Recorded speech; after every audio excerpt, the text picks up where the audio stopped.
First, I break the garlic head into individual cloves. I always inspect the cloves to make sure that there aren't signs of weevils or disease. You don't want to plant infected garlic. When breaking the heads apart, try to keep the paper intact. Like tulips, garlic is best planted in the fall. The advice used to be to plant on Columbus Day in early October.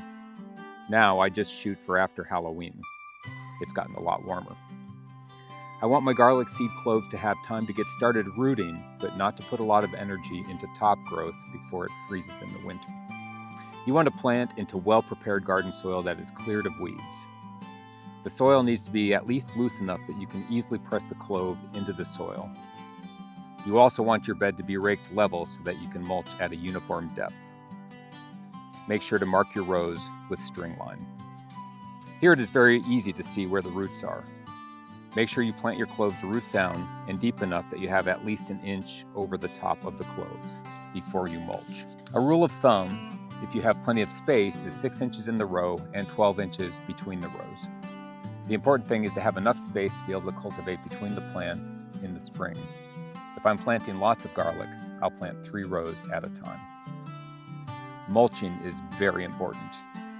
If you live in an area where there is lots of freezing and thawing over the winter and early spring, that process will push the cloves out of the ground. By mulching, you keep the ground mostly frozen until spring really arrives, and it is time for the garlic to grow. Many gardeners use straw to mulch over the winter. That works, but you'll probably need to rake that straw away in the spring so that you can cultivate and make sure that all of your garlic can germinate. A better method is to use a 2-inch layer of compost over the bed. That will provide nutrients to your garlic and allow the shoots to come up in the spring without raking. If you want to turn this clove into a head of garlic, you'll want to plant your garlic in the fall in well-prepared soil and mulch it with compost. Thanks for joining us today. And don't forget to follow us on YouTube, Facebook, Instagram, and TikTok.